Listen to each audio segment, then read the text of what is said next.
hemos descubierto que necesitamos modelos de iglesias, y hemos encontrado en México iglesias y también en República Dominicana. Abraham ha sido parte y miembro del cuerpo pastoral de una iglesia que es una bendición para nosotros y que apenas estamos empezando a tener más y más relación con esta iglesia. De hecho, en este mismo instante, Arnubio, que es nuestro coordinador administrativo, junto con otros líderes de otros rediles, están allá en República Dominicana recibiendo un entrenamiento sobre cómo debe funcionar una iglesia que realmente está centrada en el Evangelio. Entonces nos une mucho con Abraham el que compartimos la búsqueda de una eclesiología latinoamericana, pero al mismo tiempo sólida en la palabra del Señor, sin dejar de responder a los desafíos contemporáneos que tiene la iglesia. Yo a Abraham no lo conozco hace mucho tiempo, nos conocimos en Washington hace 3 semanas o 4 semanas, y me impresionó mucho su forma de servir con humildad a los hermanos. Yo no sé si tú te has dado cuenta que muchas veces las cosas más importantes de una persona, tú no las conoces en lo que esa persona dice, sino en las cosas que esa persona hace. Y estaba ahí sirviendo a los hermanos hispanoamericanos que estábamos ayudando en la traducción y sirviendo con tanto amor. Y bueno, supe que venía para Medellín Abraham a dar unas conferencias en otra institución de esta ciudad. Entonces hablé con los líderes de esa organización y les dije, bueno, ustedes me lo prestan si quieren una tarde y una noche, y esa era la gracia del Señor y cómo Dios orquesta las cosas, porque resultó que iba a trabajar de lunes a viernes en la mañana y justo le quedaba viernes en la tarde y en la noche, así que me gocé mucho de su disponibilidad y su deseo de servir. Entonces está con nosotros Abraham, está casado con Lía, que también la conocí pero muy poco, y están esperando su primer bebé, y estudia Abraham un doctorado en un seminario en Carolina del Norte, y es de estos teólogos latinoamericanos que tantos están necesitando ahora, porque cada vez necesitamos que haya mejores índices de educación teológica para contrarrestar lo que está pasando en la Iglesia de América Latina, pero también para responder a los desafíos tan difíciles que hay hoy en día para qué es ser cristiano, cómo predicar la Biblia, cómo presentar la persona del Señor Jesús y su obra redentora en una sociedad con tantos desafíos y con tantas preguntas. Y me emociona mucho tener a Abraham entre nosotros esta noche, así que Abraham, muchas gracias por estar con nosotros. Recibámoslo con un aplauso a nuestro querido hermano Abraham. Bueno, muchas gracias Abraham por estar con nosotros. Bueno, la dinámica que queremos tener es la siguiente. Nuestro hermano va a compartirnos algunas cosas relacionadas con los temas que hemos venido tratando. ¿Se acuerdan? Historia de la Reforma un poco, y qué implicaciones tiene para nosotros. Pero hablando con Abraham, le hemos pedido que cómo se traduce esto más sencillo para nosotros. ¿Qué implica que nosotros comprendamos las implicaciones de esto que fue tan importante de la Reforma para nosotros aquí y ahora? Eso, ¿para qué nos sirve aquí y ahora? Entonces él va a hacernos un resumen, no sé si le podemos decir así, y vamos a tener un tiempito ahorita para preguntas. ¿Está bien? Entonces, bueno, en un reloj bueno, faltan 5 para las 8. Esperamos en unos 20-25 minutos tener un ratico para preguntas y bueno, vamos adelante. ¿Listo? Entonces, Abraham, mira si tu micrófono sirve.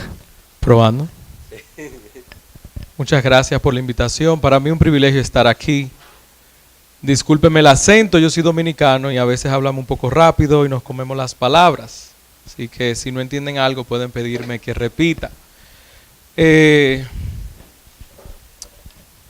Antes que todo me gustaría saber qué ustedes han visto sobre la Reforma, o de manera resumida, en sus palabras, ¿qué es la Reforma protestante? De manera sencilla, resumida, ¿qué es la Reforma protestante?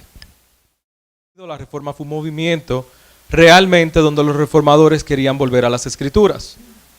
Fue un movimiento que no fue simplemente religioso, sino que fue un movimiento cultural y político. La Reforma causó estragos en materia política y cultural porque todo en ese momento estaba sumergido en el catolicismo romano. Un grupo de personas desde antes de Lutero y hasta el momento de Lutero comenzaron a estudiar las Escrituras, y algunos como Tyndale querían hacer las escrituras disponibles para todo el mundo. En ese momento las personas no podían leer las escrituras tan fácilmente porque primero la interpretación dependía de la Iglesia Católica, específicamente del Papa, y por el otro lado la Iglesia la leía en latín y la mayoría de las personas siquiera no podían leer, menos en un idioma extraño para ellos. Por lo tanto, lo primero que los reformadores querían hacer era hacer las escrituras disponibles para todo el mundo. El impacto tan grande de la reforma protestante, nosotros al día de hoy continuamos viéndolo. Yo no creo que en Latinoamérica lo vemos de manera directa, sin embargo, de manera indirecta, sí. ¿En qué sentido?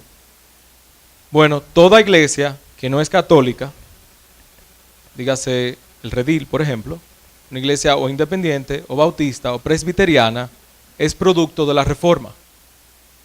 En ese sentido, nosotros somos agradecidos por la reforma, y en otro sentido, nosotros no tuvimos tanto impacto porque Latinoamérica fue conquistada por españoles. O sea que lo principal que recibimos fue el catolicismo, más la mezcla de las religiones africanas. En el caso de países como Colombia, Perú y demás, ya habían indígenas en el país que tenían su religión, etc. Sin embargo, yo quiero concentrarnos en tres cosas que yo creo que recibimos como herencia de la reforma y que nosotros como jóvenes podemos aplicarla en nuestro contexto, en nuestras iglesias. En primer lugar, la reforma enseñó la sola escritura. Yo tengo entendido que ustedes han estudiado las 5 solas. De las 5 solas, todas son importantes, todas son necesarias. Sin embargo, el principio por el cual los reformadores pelearon más fue por la sola escritura. Con sola escritura, los reformadores entendían que la última autoridad para el creyente, la mayor autoridad para el creyente es la Biblia. No tu pastor, aunque agradecemos al Señor por levantar pastores que enseñan la palabra. No son los sueños, no son las visiones, no son las tradiciones ni siquiera. La última autoridad del creyente debe ser la palabra. Eso significa que si alguien te pide hacer algo contrario a las escrituras, tú dices que no. En el contexto de los reformadores, tú podías hacerlo porque el Papa lo autorizaba. Ellos estaban en contra de esa idea. Textos en las escrituras que lo hacían a ellos creer en sola escritura, yo les puedo mencionar algunos. En primer lugar, Juan 17:17. Santifícalos en tu verdad, tu palabra es verdad. Segunda de Timoteo 3:16-17. Toda escritura es inspirada por Dios y útil para enseñar, para redarguir, para instruir en justicia, a fin de que el hombre sea enteramente preparado para toda buena obra. A fin de que el hombre de Dios sea perfecto, enteramente preparado para toda buena obra. Me van a dar un segundo, yo soy latino y es difícil estar sentado y hablar de un tema. Si ustedes pueden ir conmigo a Ezequiel capítulo 37. Ezequiel capítulo 37.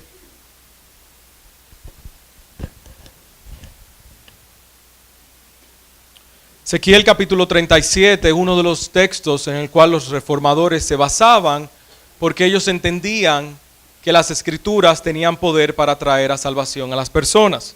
De hecho, uno de los textos preferidos de Martín Lutero era Romanos 10:17. La palabra viene por el oír, la fe viene por el oír y el oír por la palabra de Dios. Ellos entendían que cuando un predicador se paraba a predicar, él debía predicar la palabra, porque solamente por medio de ella iba a venir la conversión. Un texto que nos enseña esto más claramente es Ezequiel 37. Fíjense cómo él dice: la mano del Señor vino sobre mí, me sacó en el espíritu del Señor y me puso en medio del valle que estaba lleno de huesos. Y él me hizo pasar en derredor de ellos, y aquí eran muchísimos sobre la superficie del valle. Y aquí estaban muy secos. Y él me dijo: hijo de hombre, ¿vivirán estos huesos? Y yo respondí: Señor, tú lo sabes. Entonces me dijo: profetiza sobre estos huesos y diles: huesos secos, oíd la palabra del Señor.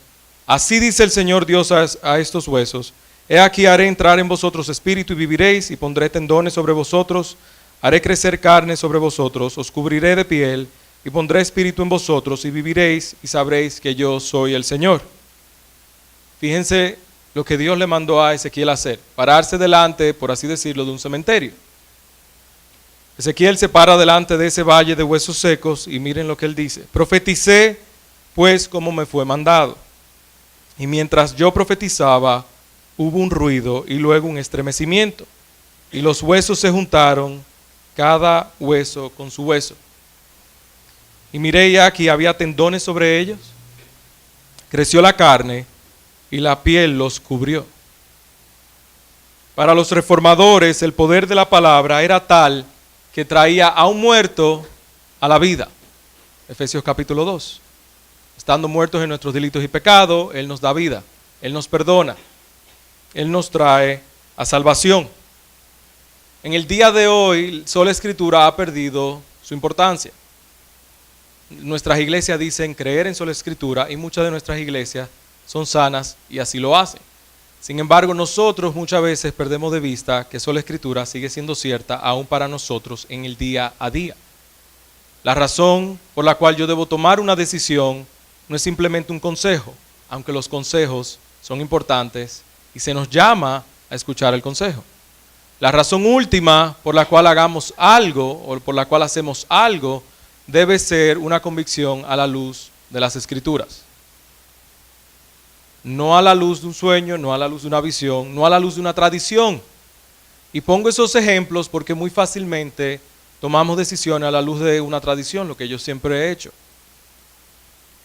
Antes preguntémonos, ¿le agrada a Dios? ¿Qué dice su Escritura a la luz de eso?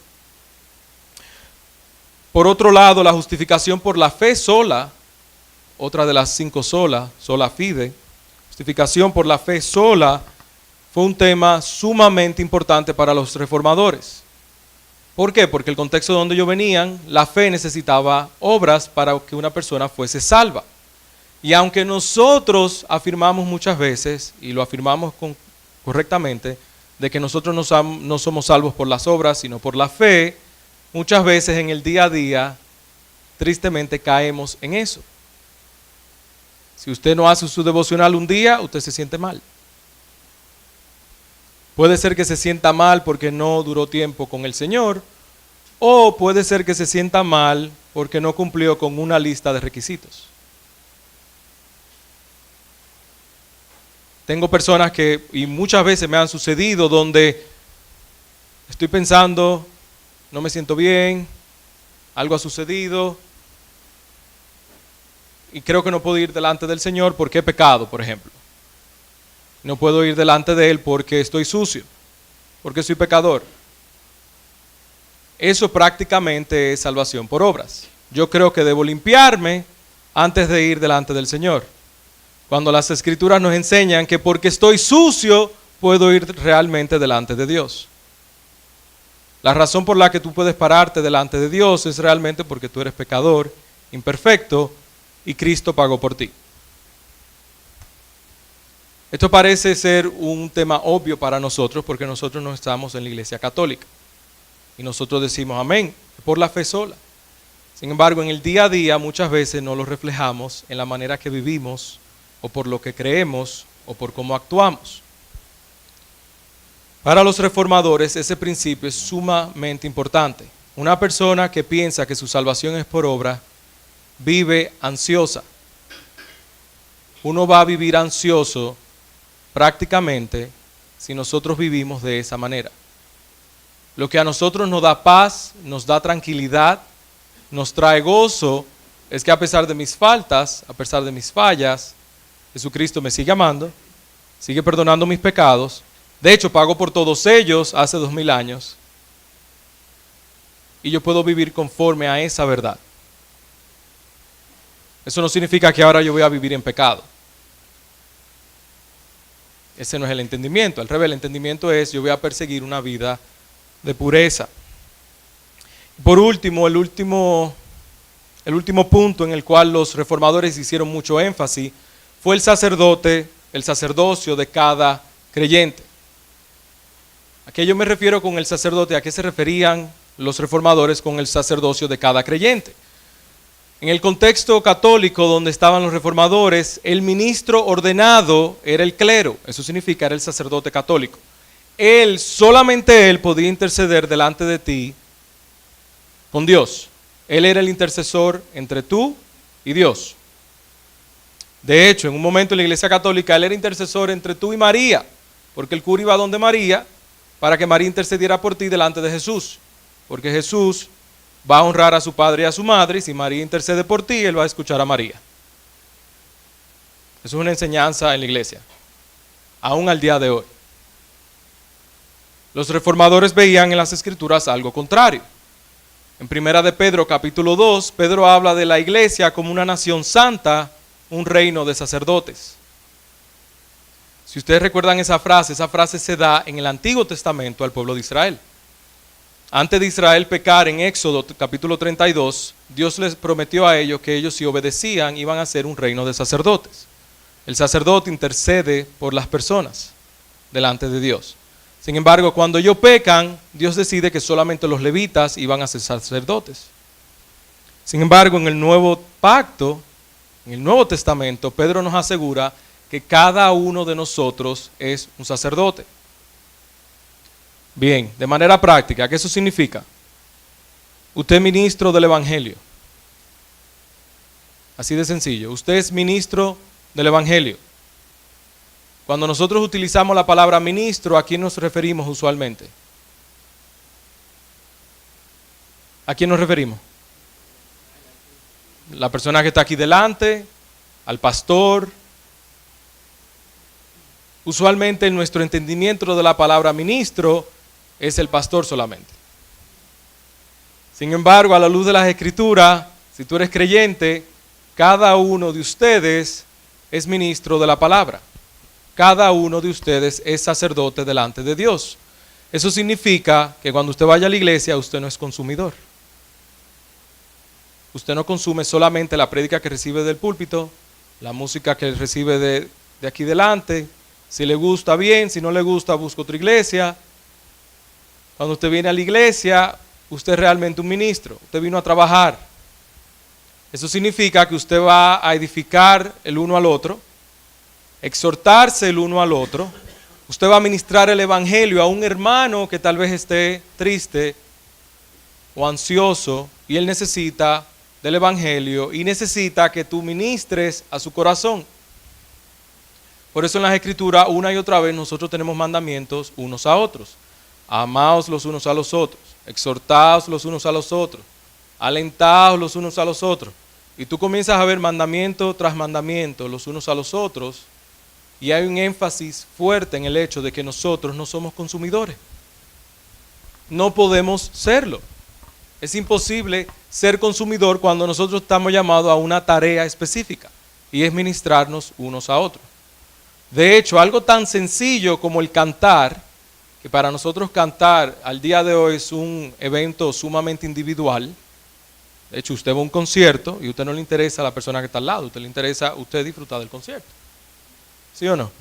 Si usted va a un concierto de Juanes, usted quiere ver a Juanes. Si alguien se le para en el medio, usted se molesta. Sin embargo, en la iglesia resulta que aún el cantar es una forma de ministrarnos. Efesios capítulo 5, versículo 19. Colosenses capítulo 3, versículos 16 y 17. Amonestados y exhortados los unos a los otros, ¿por medio de qué?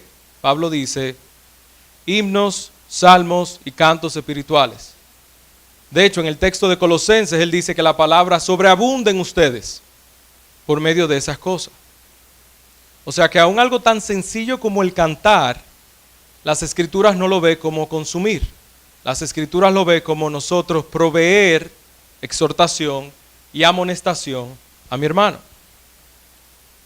O sea que si usted viene a la iglesia un día, gozoso, y usted canta una música, una canción, un himno de gozo, sepa que puede haber un hermano que está triste dentro de la congregación. Que la semana ha pasado por una situación difícil, un familiar cercano se ha mudado, lo despidieron del trabajo, y sin embargo usted está cantando una canción que le recuerda el evangelio a ese hermano, y usted cantar es una forma de ministrar a ese hermano. Cuando la congregación lo hace en conjunto, todavía sucede más. Aún en ese detalle tan pequeño de cantar, nosotros somos sacerdotes de Dios delante de los hombres. Eso es un principio fuerte entre los reformadores y yo creo que la iglesia de hoy lo ha perdido. Nosotros hemos comprado la cultura del mundo de consumirlo todo, somos consumidores. La iglesia no puede serlo. Cada uno de nosotros tiene un trabajo. Esas son, entiendo que 3 de las cosas importantes o primordiales en la reforma que siguen siendo veraces para nosotros y como jóvenes debemos hacer el esfuerzo de aplicarlo y enseñarle a otro. Sola Escritura, la última y mayor autoridad para cada uno de ustedes debe ser la Escritura. La palabra de Dios da vida, la palabra de Dios edifica, la palabra de Dios debe ser nuestro centro. Justificación por la fe sola. Nosotros no somos salvos por obras. Nosotros no se nos evalúa de acuerdo a nuestros resultados. Nosotros trabajamos y obramos porque fuimos salvos por la fe. ¿Se entiende? Nosotros no obramos para ser salvos. Nosotros obramos porque fuimos hechos salvos por medio de Jesucristo. Y por último, sacerdocio de cada creyente. Nosotros tenemos un trabajo en la iglesia, nosotros no somos consumidores de ninguna manera. Nosotros debemos darle al otro la palabra, darle al otro ánimo, darle al otro aliento, recordarle al otro constantemente el evangelio. Ahora, esto no son, lo último que voy a decir para concluir no cae dentro de ninguno de los 3. Sin embargo, para poder aplicar esos 3 en la iglesia, nosotros necesitamos estar comprometidos con la iglesia. Y voy a hablar un poquito de eso simplemente porque nosotros, y diría como jóvenes, queremos relaciones auténticas. Y hablamos de relaciones profundas, relaciones íntimas, relaciones auténticas y odiamos la hipocresía. Sin embargo, no siempre tenemos el mismo amor por el compromiso que demostramos el odio por esa hipocresía. ¿A qué me refiero?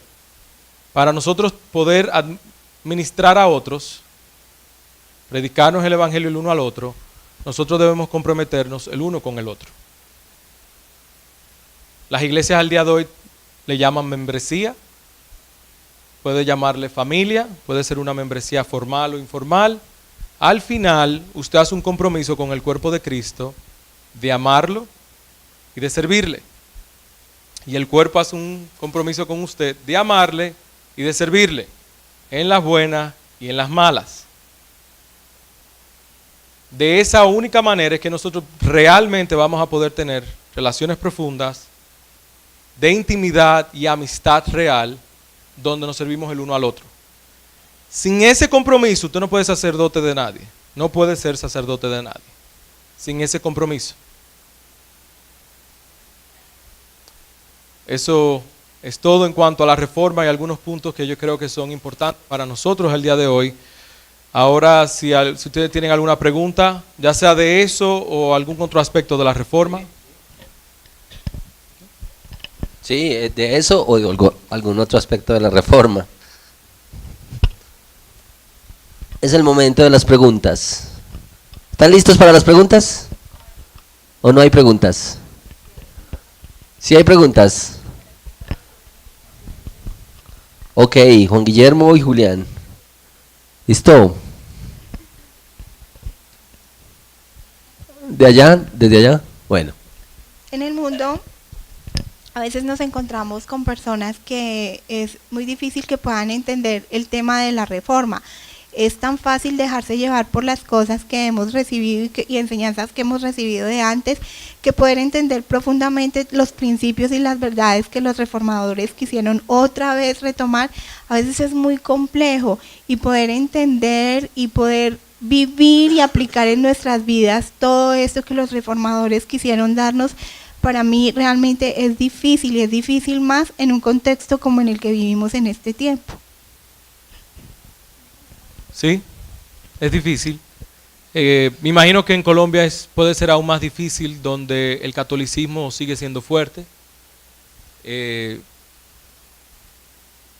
¿Qué te digo? Algo que me ha ayudado a mí a explicarle a algunas personas la reforma no es entrar al tema criticando su posición o diciendo que la Iglesia Católica es hereje, crea yo eso o no. Algo que me ha ayudado a mí es simplemente enseñarle a las personas que uno de los énfasis más fuertes de los reformadores era estudiar y escuchar más la palabra. Yo he encontrado que cuando hago ese énfasis, a un amigo mío católico le interesa la reforma. Porque ellos te van a decir, a mí también me interesa leer más la palabra. A mí también me interesa darle prioridad a la palabra en mi vida. El problema para ellos es cuando ellos comienzan a entender un poco más qué eso significa desde el punto de vista de Martín Lutero, Calvino, Zwinglio y otros reformadores. Pero el hecho de yo venir a donde ellos y decirle, mira, la reforma básicamente era un deseo de volver a las Escrituras, de entender las Escrituras, de hacer que las Escrituras fueran la autoridad del creyente, ellos muestran más interés en ese contexto. Que yo decirles, Lutero llamó al Papa, lo insultó por cierto nombre, y el Papa le dijo cerdo a Lutero. O sea, ese tipo de discusiones no ayudan. Y ya hay un cierto prejuicio con respecto a la reforma, aún dentro de los mismos protestantes. Usted dice reforma en muchos contextos evangélicos y eso es igual a demonio. En algunos contextos usted dice calvinismo y eso es Satanás. Sin embargo, reforma fue algo que por lo cual nosotros como creyentes evangélicos estamos agradecidos, porque por eso nosotros estamos aquí reunidos. Calvinismo es otro de los temas que, aunque complejo, surge en la discusión en ese contexto, que no sería mi propósito aquí esta noche, un tema largo. Ya. Pero son aspectos que sucedieron en la Reforma y yo puedo compartir algunos de ellos a un no creyente o a un católico y recordarles simplemente cuál era la intención y el deseo de los reformadores detrás. Recuerden que la mayoría de los reformadores eran pastores. Nosotros vemos a Calvino y a Lutero como eruditos que se trancaron a escribir y escribieron libros y teología sistemática, instituciones. Sin embargo, ellos en la mente tenían era a la persona en la iglesia, al campesino en la iglesia, al hermano que no tenía mucho conocimiento, el hermano que llevaba años sin leer porque el sacerdote no le enseñaba. Con eso en mente, los reformadores escriben y dicen, nosotros tenemos que informar y enseñar a las personas de Dios, de Cristo, de su salvación, de la iglesia, de la cena, del bautismo, de la segunda venida. Ellos escribieron con la iglesia en mente, no con eruditos en mente. Ellos escribieron con la iglesia en mente. Entonces, algunos de esos aspectos yo los comparto con algunos amigos y ellos están más abiertos a recibir más información del tema o a leer más del tema. Okay. ¿Quién tenía la otra pregunta? Julián. Mi pregunta es porque tengo muchas dudas en cuanto a la iglesia cristiana y la iglesia católica, en cuanto a la celebración de las reuniones, la misa, cuando por ejemplo el sacerdote dice, hace la ceniza, la señal de la cruz, en la iglesia, la Santa Ceniza, y coge algo y le dice, es prohibido entonces que comas carne de cerdo, no puedes, tienes que guardar vigilia, no puedes hacer esto, lo otro. Me parece a mí que de pronto podría ser eso normal, pero con las enseñanzas de la Iglesia Católica para mí es muy confuso y encuentro que en el cristianismo celebran la cena y está más acorde lo que enseñan con la palabra de Dios, pero entonces hay muchas prohibiciones y muchas cosas que no logro comprender.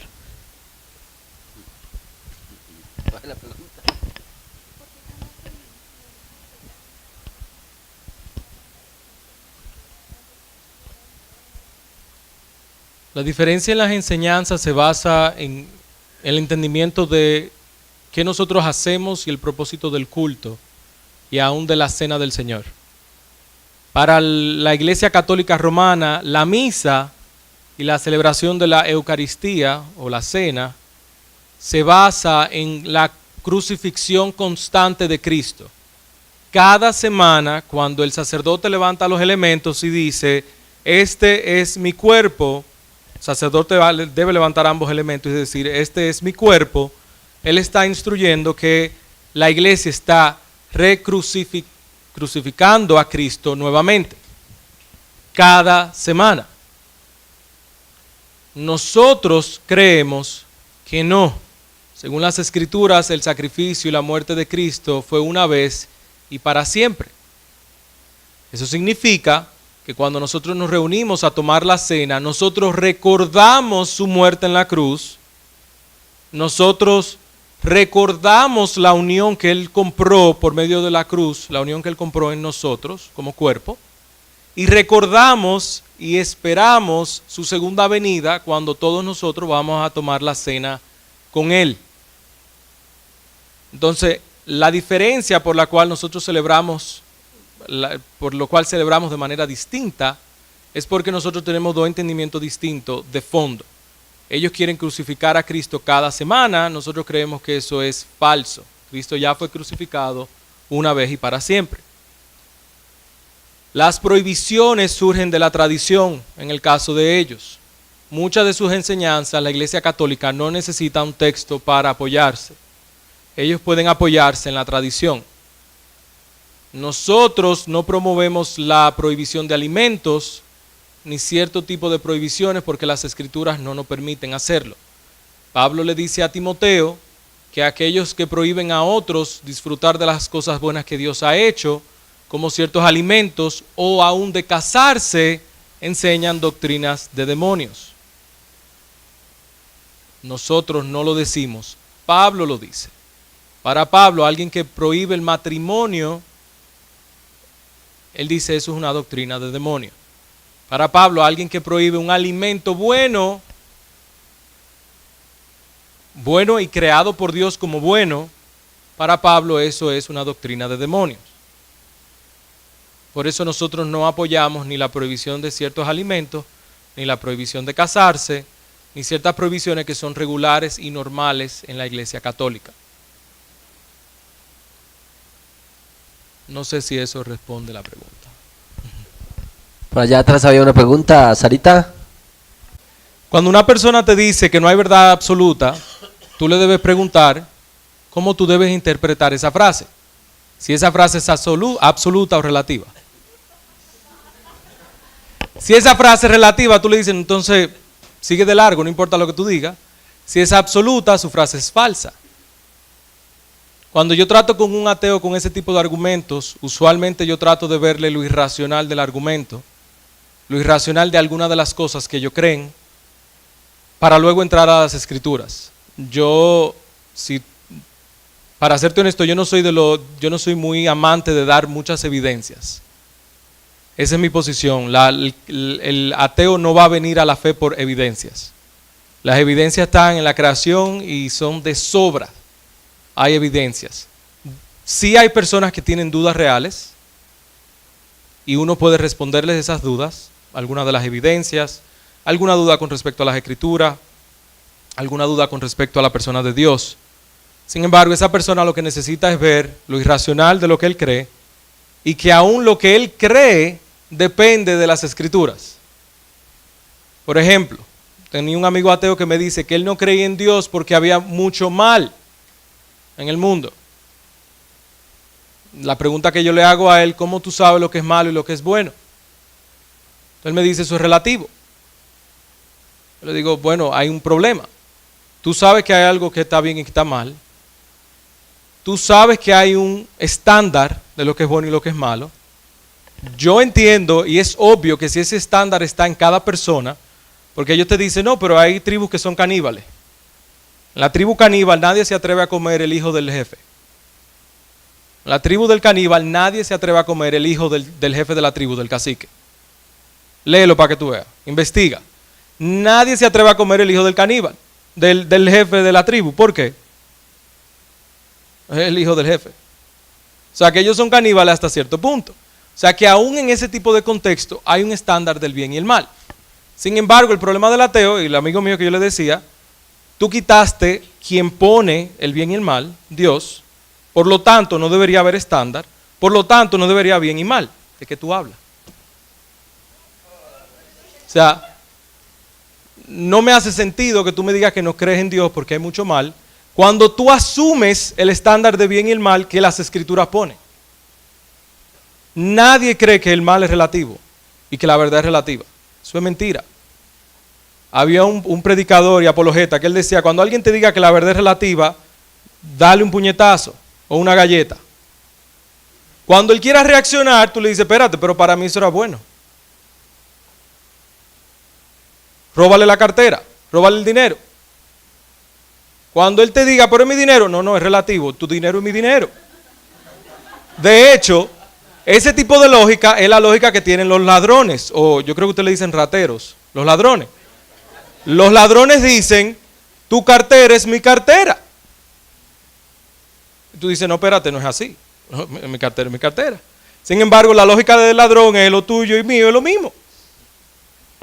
¿Entendiste? Nadie quiere vivir de esa manera. Nadie quiere un arquitecto relativo. Que un arquitecto que crea que la verdad es relativa te construya tu casa, tú vas a pensarlo 2 veces entrar a la casa. Tú no quieres que un arquitecto sea relativo. Tú no quieres que un doctor sea relativo. Cuando el doctor abre el cuerpo, él dice, bueno, el riñón puede que esté ahí, puede que no. Cada persona es diferente, cada persona es un mundo. Puede que en esta persona el riñón esté ahí o en otra persona esté aquí. No, ellos asumen que hay un estándar. Hay un estándar para el mundo de belleza, hay un estándar para el mundo de verdad, hay un estándar para el mundo de bien y el mal. El mundo asume que cada uno de nosotros tiene el mismo diseño, a pesar de que fue totalmente al azar. El mundo asume muchas cosas que solamente hacen sentido en el cristianismo. ¿Entendiste? O sea, es difícil porque muchos ateos son muy leídos y hay otros ateos que no son leídos. Cuando tú te encuentras con uno que no es leído, asume y trata de preguntarle primero, no asumas, perdón, trata de preguntarle primero porque muchas personas dicen que son ateas simplemente por una mala experiencia en la iglesia. Entonces tú puedes hablar con él porque, ¿qué tú piensas? ¿Qué te hace decir eso? Y muchas personas van a ser honestas luego de varias preguntas, donde ellos ni siquiera han pensado bien el tema. El amigo mío que me dijo que él no creía en Dios porque había mucho mal, y yo le di el argumento que les dije, él se quedó callado y me dijo, bueno, yo no creo en Dios como quiera. Entonces me demostró que el argumento no era el asunto, ni responderle el argumento era el problema. Él tenía un problema de fondo. Según las escrituras, el orgullo humano, no queremos someternos a Dios. Si él admite que hay un Dios, eso implica que él tiene que someterse a ese Dios. O vivir en ignorancia a él, lo cual entonces él sabe que trae condenación. Huye el impío sin que nadie lo persiga. Si es un ateo con razones y estudiado y leído, entonces eso nos reta a nosotros leer un poco, conocer mejor la posición y darle respuesta. Mi acercamiento al tema siempre es tratar de demostrarle lo absurdo de sus creencias y luego presentarle lo racional y lo claro que es las escrituras, la cosmovisión bíblica, siempre el evangelio. Yo no quiero convertir un ateo en deísta o teísta. Yo no quiero que el ateo crea en un Dios. Él se va al infierno igualito. Yo quiero que el ateo venga al conocimiento del Dios vivo y verdadero solo por medio de Jesucristo, por medio de su palabra. Muy bien, Freyman tenía una pregunta, Nana. Y Sebastián y luego Juan. Entonces estos 2 sordos y luego Juan y luego Laura. Listo, ahí vamos en ese orden. Muy bien, Freyman. Verónica. Sebastián. ¿Se le olvidó? Freyman. Buenas noches para todos. Estoy muy contento de estar acá y de poder compartir con ustedes. En cuanto a lo que hablaba acerca de la crítica, de no llegar y criticar a las personas de otras religiones, creo que es muy importante que todos tengamos claro que Dios tiene un tiempo especial y específico para cada persona, para los que Él ha llamado, y nosotros no debemos estar prestándonos para murmuraciones, para críticas, sino solamente caminar de la mano del Señor, siendo muy respetuosos de la otra persona y creyendo lo que Él a través de su palabra nos dice y sabiendo que es Él el que impacta los corazones de las personas. ¿Cuántas personas en muchos lugares que no tienen quien les enseñe, quien les predique, pero pueden acercarse directamente a la palabra de Dios, obra en el corazón de ellos y llegan a los pies de Cristo? Podemos también encontrar el caso en pueblos aquí en Colombia, personas que que han estado en la guerrilla y de pronto han tenido ese encuentro con la palabra y Dios obra en sus corazones y Dios es el que tiene misericordia y no sabemos cómo Él puede obrar y no estamos llamados nosotros para decir somos mejores, aquella persona no está bien o estar criticándola, no, yo creo que como cristianos nosotros debemos seguir adelante, pero no debemos aceptar ni criticar a otros o estar rechazándolos por lo que están creyendo simplemente porque no piensan o creen como nosotros. Sí, yo creo que nosotros no debemos rechazar a alguien por lo que él cree o no cree. Yo creo que cuando, por ejemplo, yo hago referencia a la Iglesia Católica Romana con falsas enseñanzas, yo quiero hacer un juicio sobre las enseñanzas, no sobre la persona. Cuando una persona no creyente me dice que es ateo, yo no quiero juzgarlo a él. Dios se encarga de juzgar al hombre. Sin embargo, yo sí quiero ser capaz de criticar lo que él cree, porque a la luz de las Escrituras, él va camino al infierno. Y a la luz de las Escrituras, Dios me pone a mí como un embajador para predicarle un mensaje de reconciliación, según 2 Corintios 5, versículo 21. Entonces, sí, yo no quiero juzgar a una persona por lo que él cree, o por cómo él actúa, que ese ha sido el problema muchas veces de nosotros como iglesia, donde personas homosexuales sienten que el lugar donde más son juzgadas es en la iglesia. Yo quiero que el homosexual entienda que el lugar más seguro sobre la tierra es la iglesia, porque la iglesia está llena de pecadores al igual que él, y que él va a ser salvo no simplemente porque él deje su pecado, sino porque él acepta a Jesucristo como su Señor y Salvador. Pero ese mensaje yo se lo tengo que dar a un hombre que es heterosexual y promiscuo. Él tiene que negar su carne. Y yo debo tratarlo a ambos iguales, recordándome que su pecado pudo haber sido el mío. O tal vez es el mismo. Y Dios tuvo gracia y misericordia sobre mí. Y ahora me puso como ministro del Evangelio para predicarle reconciliación a él. Entonces yo no lo rechazo a él, yo sí creo que debemos ser claros en rechazar su posición o creencia. Cuando hacemos esa distinción podemos evitar ofender a una persona. Lo difícil es que hay personas que entienden que su identidad depende de ese tipo de cosas. Y nosotros tenemos que recordarle que la identidad de un ser humano no depende si es homosexual o no, depende de que fue hecho a la imagen de Dios. Él puede decidir vivir conforme a eso o en contra. Pero yo siempre quiero hacer esa distinción entre lo que él cree y la persona como persona. ¿Cómo tú llegas a ese entendimiento? ¿Vale? Y por las Escrituras. O sea que cuando tú quieres enseñarle a otro ese entendimiento que tú tienes, que entiendes que es escritural, tu principal tarea debe ser hacerlo por las Escrituras.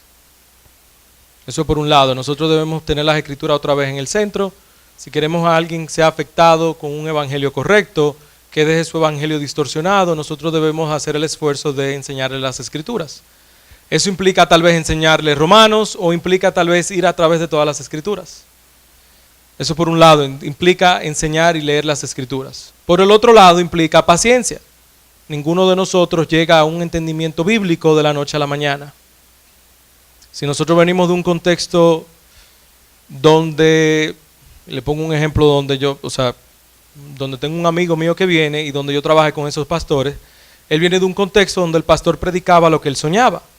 Y si él soñó el sábado con dragones, él iba a predicar dragones el domingo. Iba a utilizar Apocalipsis 20 o Apocalipsis, cualquier capítulo para hablar del tema. Obviamente, cuando el amigo mío comienza a leer las Escrituras, de la noche a la mañana, él no llega a un correcto entendimiento. Eso toma tiempo. A Lutero le tomó años, a Lutero no le tomó días. Lutero llegó a la convicción que llegó en años. Al igual Calvino, al igual Zwingli, al igual Tyndale y un montón de otros reformadores. O sea que eso requiere enseñar las Escrituras y ser paciente. Y en tercer lugar requiere que evitemos divisiones. Muchos hermanos que o son reformados, se llaman reformados, o entienden las 5 solas, o entienden el tulip, o entienden el evangelio quitando reformados, sino simplemente entienden que su iglesia no predica el evangelio, la primera reacción que tenemos, y usualmente como jóvenes, con toda la pasión y la fuerza del mundo, es convencer a todo el mundo de que él tiene que creer lo que yo creo al momento que yo creo.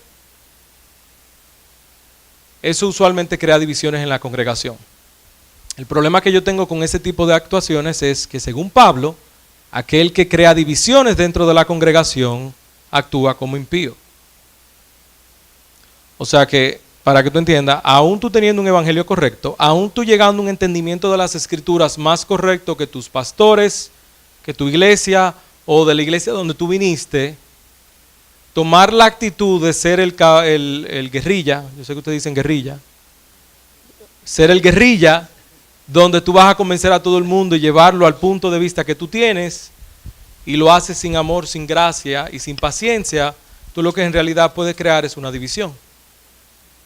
Y crear una división, las escrituras lo trata como una actuación de un no creyente. Yo creo que ese es uno de los mayores problemas al día de hoy entre las personas que salen de un contexto donde la predicación de la palabra no era fuerte, donde no se predicaba el evangelio, llegan a una convicción, sea por un predicador, por una lectura de la palabra, lectura de un libro o varios predicadores, o interactuando con un pastor, una iglesia sana. Yo creo que el mayor problema ha terminado siendo que lo primero que hacen es volver atrás con toda la fuerza del mundo, con una buena intención, una mala forma, y terminan dividiendo iglesias e hiriendo a muchas personas. De hecho, es irónico que personas que predican las doctrinas de la gracia lo hacen sin gracia. Es como predicar el amor de Dios mandando fuego a todo el mundo. Los discípulos dijeron en una: Señor, mándale fuego. El Señor no respondió así. O sea, si tú tienes un entendimiento de la doctrina de la gracia, procura hacerlo con mucha gracia. Si lo haces sin gracia, entonces pierde valor lo que tú predicas, aunque lo que tú predicas sea cierto. O sea que yo creo que tú necesitas esas tres cosas. Tú necesitas volver a la palabra, así fue como tú llegaste a esa convicción, retar a tus amistades, amigos, familiares, tu pastor, a leer las escrituras. Si eso implica leerla con él, léela con él. Ser paciente. Eso no sucede de la noche a la mañana. Eso puede implicar que tú dures varios meses en una congregación no muy buena. Puede ser. Siempre con gracia, evitando divisiones. Aún siendo una iglesia mala, mejor vete de la iglesia antes que crear una división en la iglesia. Mi recomendación con algunos jóvenes ha sido: mejor sal de la iglesia antes que tú dividas de la iglesia. Porque aunque tú lo que estás predicando es cierto, y aún tú dividiendo la iglesia y una parte de la iglesia quedándose, creyendo lo que tú crees, tú dañaste totalmente el testimonio de Cristo en esa comunidad. Esa comunidad lo que recibe es que tú llegaste con palabras que tal vez son ciertas, dividiste, creaste amargura, y ahora el vecindario entero sabe lo que sucedió. El testimonio de Cristo es afectado, el testimonio de la iglesia es afectado, el evangelismo de la iglesia es totalmente afectado. Entonces, lo que primero te dio el amor, tú ahora dañaste eso que te dio el amor. Lo primero es, el estudiar teología yo creo que es un ejercicio en comunidad, no un ejercicio individual. Muchos al día de hoy entienden que ellos deben trancarse en su casa a leer las escrituras y van a llegar a una interpretación correcta de cada texto. Yo creo que por eso existen muchas interpretaciones. En las escrituras y aún en la historia de la iglesia, el ejercicio de estudiar teología siempre fue hecho en comunidad, no individual. ¿Se recuerdan? Yo le mencionaba a Calvino y Lutero, los cuales nosotros sabemos que ellos se trancaron a estudiar las escrituras y a escribir. Sin embargo, aún ellos mismos predicaban cada domingo en sus iglesias y escribían pensando en las personas. De hecho, ellos eran bien conscientes que creía la iglesia a lo largo de la historia. Cuando tú estudias teología en comunidad, la humildad prevalece. ¿Por qué? Porque nosotros podemos estar estudiando y yo digo, yo creo que este texto dice X. El hermano me dice, es un disparate. Eso no es lo que el texto dice. Y nos sentamos a estudiar el texto y él me enseña por qué lo que yo creía era una herejía. O lo que yo creía era un error. Cuando yo lo hago solo, yo simplemente afirmo mi error. De hecho, en Estados Unidos hubo un predicador que en los 90 predicaba el evangelio fielmente. A principios del año 2000 él dijo que él iba a dejar de utilizar comentarios, él iba a dejar de utilizar otros predicadores, él simplemente iba a estudiar él y la Biblia. En Estados Unidos hay una frase famosa que dice: ningún credo, solo la Biblia. Él dijo que eso era lo que él iba a hacer. Él fue el predicador que dijo que Jesucristo venía en el 2013, hace 4 años de eso. Él llegó a una conclusión y como él no tenía a nadie, ni quería a nadie, él se afirmó en su error. Por eso yo te digo, por un lado, el ejercicio de teología es en comunidad. Por eso sus pastores ofrecen estudios de jóvenes donde estudian la palabra juntos, células o grupo pequeño. La iglesia trata de tener lecturas similares. El pastor predica cada domingo. Cuando el pastor predica, le está enseñando a ustedes cómo leer las escrituras, cómo interpretar las escrituras, no simplemente diciéndote qué dice el texto. El ejercicio que él hace te enseña a ti cómo hacerlo tú en tu casa. Si tú tienes una interpretación distinta en un momento, la iglesia está para tú hablarlo y compartirlo. Ten pendiente que muchas diferencias de interpretaciones son en asuntos secundarios y terciarios. La razón por la que hay una denominación bautista y una denominación presbiteriana no es por el evangelio.